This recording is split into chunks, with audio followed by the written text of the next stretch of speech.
Sorry, I do normally like to ad lib, as it were, but I wanted to put some thought into this speech today in terms of, there are a couple of tensions here, because I am, as Leandro said, the MEP for London, and clearly in the general election now there's a lot of discussion about what sort of country we'll see afterwards, depending on what, if we end up, for example, with a Labour SNP coalition, or what sort of the shape of the coalition. And secondly, the bigger picture about Europe. If we end up with a Conservative government, then there will be a referendum. So whoever wins that election, there are issues that touch upon us all in terms of where power resides and where that's moving, and the whole debate about centralisation. When we discuss the EU in the European Parliament as one of the three institutions of the European Union, the debate. Often we talk about various solutions, but we don't look upon it really in terms of centralisation or decentralisation, or sometimes we'll just assume that it's one or the other. And in fact, when you think about some of the problems we face, and first of all the economic problems, but also some of the legitimacy problems or legitimacy issues, in some ways I suppose the EU needs to centralise, but actually the EU needs to decentralise.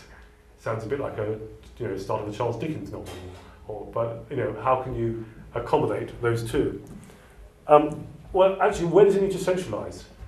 Well, if you are going to keep the euro together in its current form, you have to look at the You have to look at other currency unions, and the way you keep a currency together, where you have economies of such different levels, you can either hope that they can all be the same. And the Germans will say to me, why can't the Greeks and the Spanish and the other speakers like us?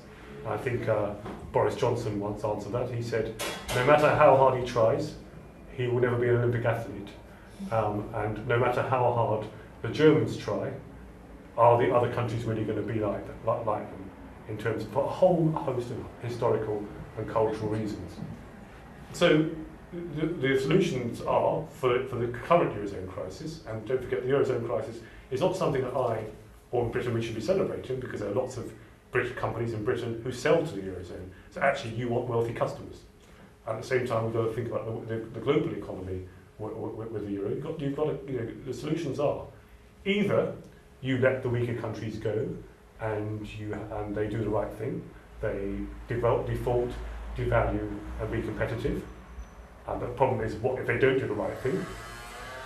Or you look at other currency areas. Look at the United States, where you have fiscal transfers and a federal budget, or look at even our own country, United Kingdom, where you have richer parts of the country and you have relatively poorer parts of the country, and you have fiscal transfers from the richer to the poorer. But we accept that. We accept that as part of being part of the United Kingdom.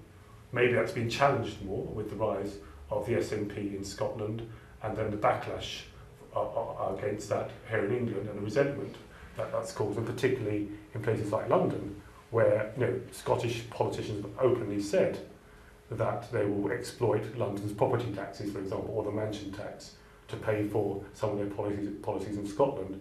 But that gives a sort of huge rise to that, a huge impetus to that debate about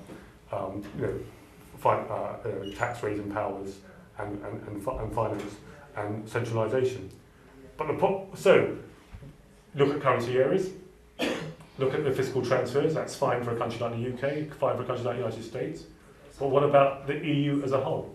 And when I speak to I don't know if there are any Germans here, but I speak to my German friends or my Dutch friends or my Finnish friends, they will say, well, actually, look at us. We went through Agenda 2010. We went through a massive economic reform. We've tightened our belt. We've been through the reforms. Why can't everyone else do that? Why should we pay for those other countries? We understand this about currency unions, but the politicians will say, but we need, or the economists will say, well, actually, if you want to keep this currency union together, you have to pay for it. But what if you go down that road, and that's one of the solutions, then you actually have to have further centralisation. And in that centralisation, that means that you have. Does that mean that actually everything has to be one size fits all, or does that mean is there still room for some decentralisation.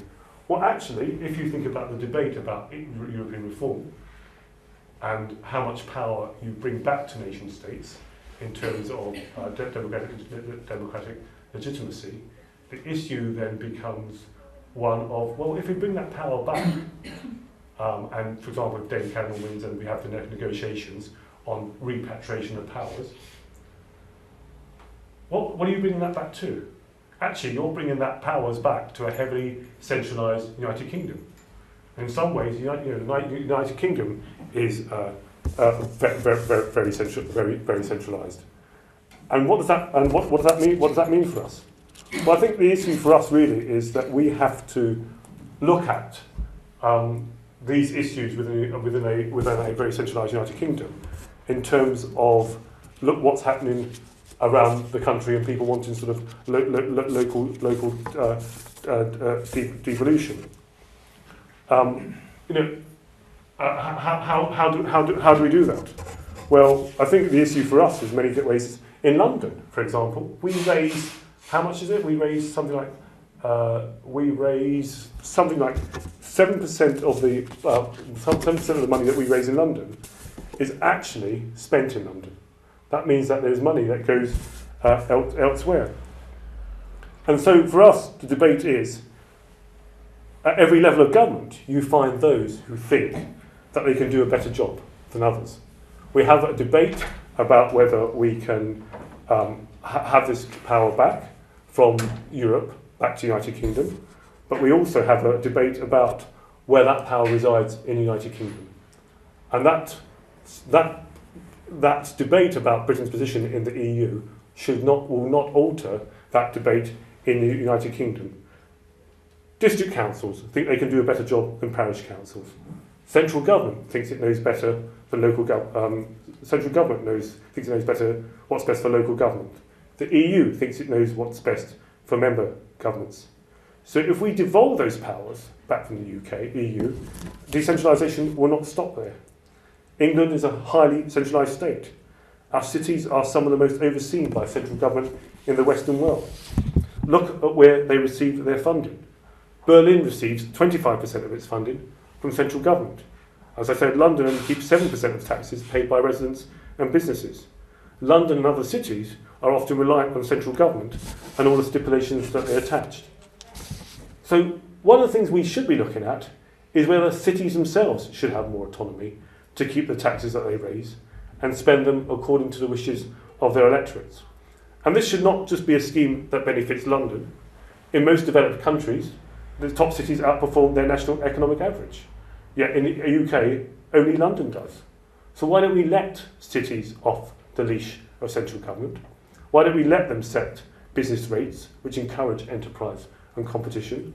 Why don't we let them set property taxes and give local authorities an incentive to build housing too? And at all levels of governments, we should realise that people need to regain control over their communities. UK central government doesn't have all the answers. Just as I would argue that Brussels doesn't have all the answers, we have to remember that if the Conservatives win the general election, and there is a debate and negotiation with the EU, it doesn't mean that central government in Westminster will have all the answers.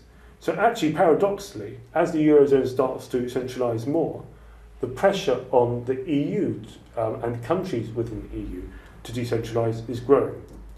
And as a country that will probably never join the euro, or may not certainly not for a long time, that could present us with an opportunity. Our success and our approach to that success is one of the best bargaining chips we have. But of course, if we are need to make the reforms we need, then we need to push that message in a clear and powerful way. We need to look at how we can not only talk about reform at the EU level and make sure that actually that it's not necessarily a one-size-fits-all for every bit of power, but actually, to be fair, some of that is going in our way. Let me give you an example.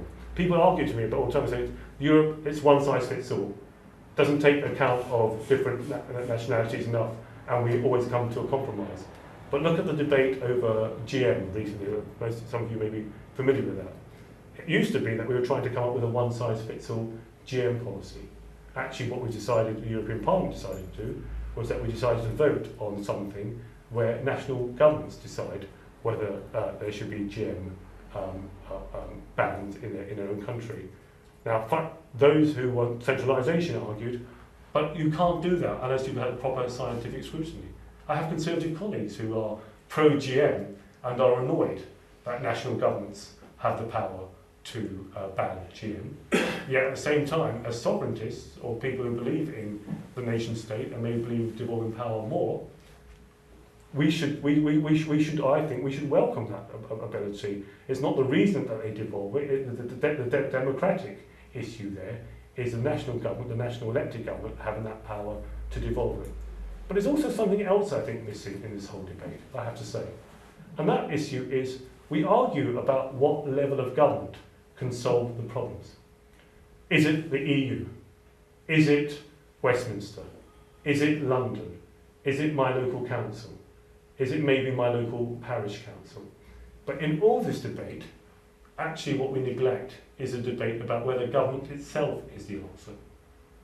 When I look at something that I feel very passionate and strong about, is the issue of tackling poverty in our communities. And in some ways I think that the left and the right have failed the poor. The left believe that you pass a directive in Brussels, or you pass a law in Westminster, or you pass a local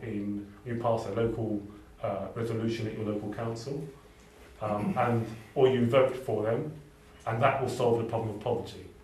But you go to some of these areas where you have left of centre local municipalities, and you still see deprivation and poverty. Voting for the left hasn't solved that problem, even when you've had governments of the left and councils of the left. But the right, I think, are just as guilty, because actually what we do, particularly on the classical liberal libertarian right, we will say, roll back the state, and people will look after themselves. People themselves will solve the problems. And that might happen in many cases, and I meet in many projects, but what we forget is that individuals in some of these communities are not the rational economic agents that you read about in textbooks. And so many projects that I meet in London are people who have self-organised to sort out their own problems, but that doesn't happen in every single community. So what I find in some of the work I do is when people come to me with a problem, they say, I'm coming to you as a politician and I want you to solve this problem. I say, okay, stop there, what's the problem? They come to me first, or come to a politician, say, what's the problem? And they say, oh, we've got a gang problem, for example. We don't know what to do about tackling gang violence in our area, or their drug dealers in our area, we don't know how to tackle it. So I'll say, stop right there, I will introduce you to a similar project in another part of London. So I'll go introduce them, for example, if it's gangs and violence, I will go introduce them to a great project that I know on the Roehampton estate in London. And what they've done, they've converted drug dealers to, they say, look, they're entrepreneurs. I won't go into details about the entrepreneurs, but I'm sure anyone's read for economics will understand this. And there's supply chains and agents and all that sort of stuff. They convert them to a legitimate business. And the legitimate business is sandwiches. And they've made them sandwich dealers. And they make money, and it takes them out of crime, and they grow, and they are able to help more kids. The person who came to me first of all then says, well, hold on a minute, I've seen that problem, but I don't know how to do it myself. So the second stage is that we help them to incubate a similar project, having learned from that. And then the third stage, not necessarily linearly, is that we introduce them to funders. There are lots of wealthy individuals, there are networks of philanthropists, there are lots of foundations that are looking to help these organisations. And we take them on a three-stage process away from tackling poverty.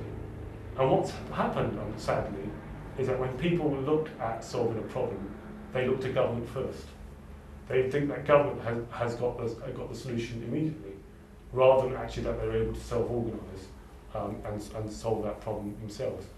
And one of the big problems about this debate about centralisation, decentralisation, and how do we devolve more powers down, is that we're only talking about devolving powers from the EU down to member states. And it shouldn't stop there. What we need to make sure is that when we devolve those powers, and ask for certain powers, but where appropriate, and there are areas where you have to cooperate and negotiate, either intergovernmentally or the EU as a whole, that actually you don't assume that Westminster has all the answers, and that we should be looking to devolve those powers further down to local councils, but even further down than that, sometimes to local communities themselves. And then how do we tackle those problems? And you tackle the problems at the appropriate level of government, rather than get into this whole debate about the EU over-centralised down and the EU decentralised down to national governments. Of course, if we're going to solve the Eurozone problem with fiscal transfers and centralisation, that's absolutely right. But the politicians at the EU level, including myself, have to be quite clear that we cannot go ahead of what the peoples want. And the peoples don't necessarily want power or invest in Brussels, but we've got to recognise at the same time they don't necessarily want power invested in their national capitals either. They want to feel that they've got more control. Otherwise we have a democratic legitimacy. And the problem with the EU debate, or the issue about the EU debate, is that actually it in some ways confuses this issue, because it's all about Brussels versus London, or Brussels versus Berlin if it's my German colleagues talking to me, or Brussels versus, even in a decentralised country like Germany, or Brussels versus Paris, when actually it should be about devolving power not only from Brussels to member states, but from member states down to far more local level. That's where the issue has to be, and then we can have that whole debate about Britain's place in the EU and negotiations and relationships within the EU and what the EU should do and shouldn't do. But when we decide it's not for the EU, it should be devolved further down. I'll stop there and I'll open it to questions, but thank you very much.